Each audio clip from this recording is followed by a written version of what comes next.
शत्रुघ्न के भव 91वां पर्व कथा। अथानंतर अद्भुत कौतुक को धारण करने वाले राजा श्रेणिक ने गौतम स्वामी से पूछा कि हे भगवन, वह शत्रुघ्न किस कार्य से उसी मथुरा की याचना करता था? स्वर्गलोक के समान अन्य बहुत सी राजधानियां हैं, उनमें से केवल मथुरा के प्रति ही वीर शत्रुघ्न की प्रीति क्यों है? दो तब दिव्य ज्ञान के सागर एवं गुणरूपी नक्षत्रों के बीच चंद्रमा के समान गौतम गंधर ने कहा कि जिस कारण शत्रुघ्न की मथुरा में प्रीति थी उसे मैं कहता हूँ, तू चित्त में धारण कर। यतश उसके बहुत से भव उसी मथुरा में हुए थे, इसलिए उसी के प्रति वह अत्यधिक स्नेह धारण करता था। संसार रूपी सागर का सेवन करने वाला एक जीव कर्म स्वभाव के कारण जम्बूद्वीप संबंधी भरतक क्षेत्र की मथुरा नगरी में यमुनदेव नाम से उत्पन्न हुआ। वह स्वभाव का क्रूर था तथा धर्म से अत्यंत विमुख रहता था। मरने के बाद वह क्रम से सूकर, गधा और कौआ हुआ, फिर बकरा हुआ। तदनंतर भवन में आग लगने से मरकर लंबे लंबे सींगों को धारण करने वाला भैंसा हुआ। यह भैंसा पानी ढोने के काम आता था। यह यमुनदेव का जीव 6 बार तो नाना दोहखों को प्राप्त करने वाला भैंसा हुआ और 5 बार नीच कुलों में निर्धन मनुष्य हुआ। 800 ठीक ही है, क्योंकि जो प्राणी मध्यम आचरण करते हैं वे आर्य मनुष्य हो कुछ कुछ कर्मों का क्षय करते हैं। 9 तदनंतर वह साधुओं की सेवा में तत्पर रहने वाला कुलंधर नाम का ब्राह्मण हुआ। वह कुलंधर रूपवान तो था पर शील की आराधना से रहित था। एक दिन उस नगर का राजा विजय प्राप्त करने की आशा से निःशंक की तरह दूसरे देश को गया था और उसकी ललिता नाम की रानी महल में अकेली थी। एक दिन वह झरोखे पर दृष्टि डाल रही थी कि उसने संकेत करने वाले उस दुश्चेष्ट ब्राह्मण को देखा। क्रीड़ा करते हुए उस कुलंधर ब्राह्मण को देखकर रानी काम के बाणों से घायल हो गई, जिससे उसने एक विश्वासपात्र सखी के द्वारा उस हृदयहारी को अत्यंत एकांत स्थान में बुलवाया। महल में जाकर वह रानी के साथ जिस समय एक आसन पर बैठा था उसी समय राजा भी कहीं से अकस्मात आ गया और उसने उसकी वह चेष्टा देख ली। यद्यपि मायाचार में प्रवीण रानी ने जोर से रोदन करते हुए कहा कि यह वंदी जन है, तथापि राजा ने उसका विश्वास नहीं किया और योद्धाओं ने उस भयभीत ब्राह्मण को पकड़ लिया। तदनंतर 8 अंगों का निग्रह करने के लिए वह कुलंधर विप्र नगरी के बाहर ले जाया गया। वहां जिनकी इसने कई बार सेवा की थी, ऐसे कल्याण नामक साधु ने इसे देखा और देखकर कहा कि यदि तू दीक्षा ले ले तो तुझे छुड़ाता हूँ।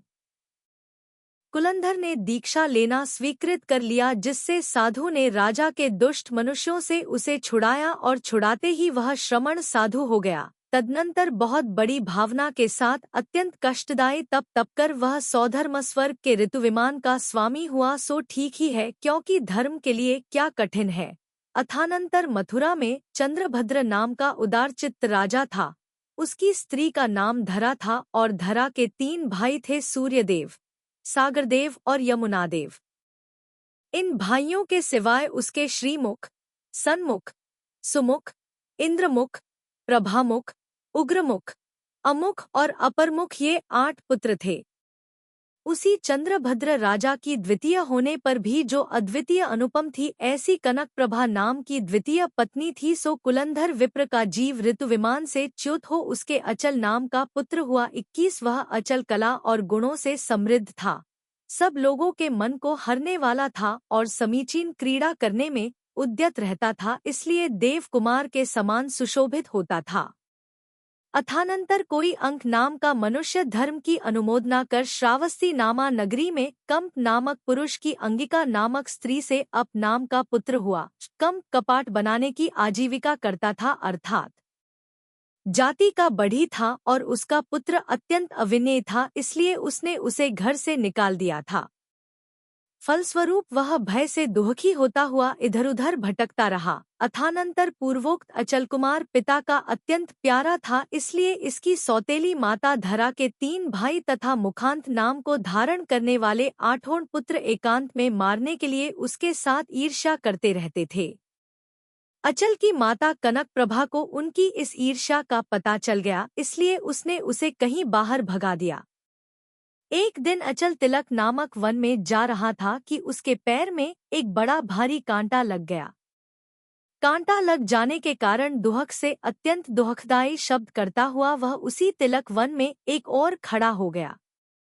उसी समय लकड़ियों का भार लिए हुए अप वहां से निकला और उसने अचल को देखा, अपने लकड़ियों का भार छोड़ छुरी से उसका कांटा निकाला। इसके बदले अचल ने उसे अपने हाथ का कड़ा देकर कहा कि यदि तू कभी किसी लोक प्रसिद्ध अचल का नाम सुने तो तुझे संशय छोड़कर उसके पास जाना चाहिए। तदनंतर अप यथायोग्य स्थान पर चला गया और राजपुत्र अचल भी दुहखी होता हुआ धैर्य से युक्त हो कौशाम्बी नगरी के बाह्य प्रदेश में पहुंचा। वहां कौशाम्बी के राजा कोशावत्स का पुत्र इंद्रदत्त बाण चलाने के स्थान में बाण विद्या का अभ्यास कर रहा था, सो उसका कलकल शब्द सुन अचल उसके पास चला गया। वहां इंद्रदत्त के साथ जो उसका विशिखाचार्य अर्थात शस्त्र विद्या सिखाने वाला गुरु था, उसे अचल ने पराजित किया था। तदनंतर जब राजा कोशावत्स को इसका पता चला तब उसने अचल का बहुत सम्मान किया और सम्मान के साथ नगरी में प्रवेश कराकर उसे अपनी इंद्रदत्ता नाम की कन्या विवाह दी। तदनंतर वह क्रमक्रम से अपने प्रभाव और पूर्वोपार्जित पुण्यकर्म से पहले तो उपाध्याय इस नाम से प्रसिद्ध था और उसके बाद राजा हो गया। तत्पश्चात वह प्रतापी अंग आदि देशों को जीतकर मथुरा आया और उसके बाह्य स्थान में डेरे देकर सेना के साथ ठहर गया। यह चंद्रभद्र राजा पुत्र को मारने वाला है, ऐसे यथार्थ शब्द कहकर उसने उसके समस्त सामंतों को अपनी ओर फोड़ लिया 35, जिससे चंद्रभद्र अकेला रह गया। अंत में परम विषाद को प्राप्त होते हुए उसने संधि की इच्छा से अपने सूर्यदेव, अब्धिदेव और यमुनादेव नामक 3 साले भेजे, सो वे उसे देख तथा पहचान कर लज्जित हो भय को प्राप्त हुए और धरा रानी के 8 पुत्रों के साथ साथ सेवकों से रहित हो गए, अर्थात भय से भाग गए। अचल को माता के साथ मिलकर बड़ा उल्लास हुआ और जिसमें समस्त राजा नम्रीभूत थे तथा जो गुणों से पूजित था, ऐसा राज्य उसे प्राप्त हुआ। अथानंतर किसी एक समय पैर का कांटा निकालने वाला अप नटों की रंगभूमि में आया, सो प्रतिहारी लोग उसे मार रहे थे। राजा अचल ने उसे देखते ही पहचान लिया और अपने पास बुलाकर उसका अपरंग नाम रखा तथा उसकी जन्मभूमि स्वरूप श्रावस्ती नगरी उसके लिए दे दी। ये दोनों ही मित्र साथ साथ ही रहते थे।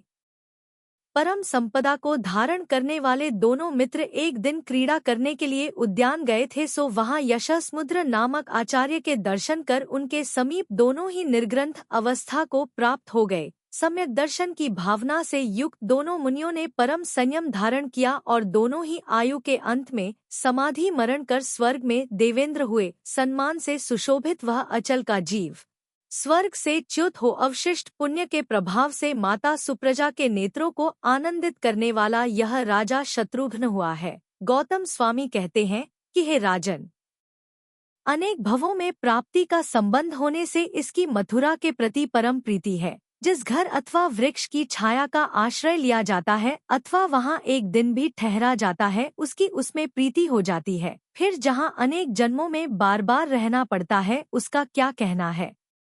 यथार्थ में संसार में परिभ्रमण करने वाले जीवों की ऐसी ही गति होती है। अपरंग का जीव भी स्वर्ग से च्युत हो पुण्य शेष रहने से कृतांतवक्त्र नाम का प्रसिद्ध एवं बलवान सेनापति हुआ है।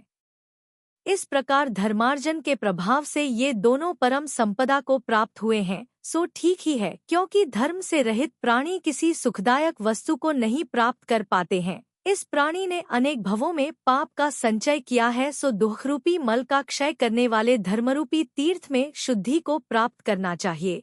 इसके लिए जलरूपी तीर्थ का आश्रय लेना निरर्थक है। इस प्रकार आचार्य परंपरा से आगत अत्यंत आश्चर्यकारी एवं उत्कृष्ट शत्रुघ्न के इस चरित्र को जानकर हे विद्वज्जनों, सदा धर्म में अनुरक्त हो। गौतम स्वामी कहते हैं कि इस परम धर्म को सुनकर जिनको उत्तम चेष्टा में प्रवृत्ति नहीं होती, शुभ नेत्रों को धारण करने वाले उन लोगों के लिए उदित हुआ सूर्य भी निरर्थक हो जाता है। 5 इस प्रकार आर्ष नाम से प्रसिद्ध रविशेणाचार्य द्वारा कथित पद्मपुराण में शत्रुघ्न के भवों का वर्णन करने वाला 91वां पर्व समाप्त हुआ।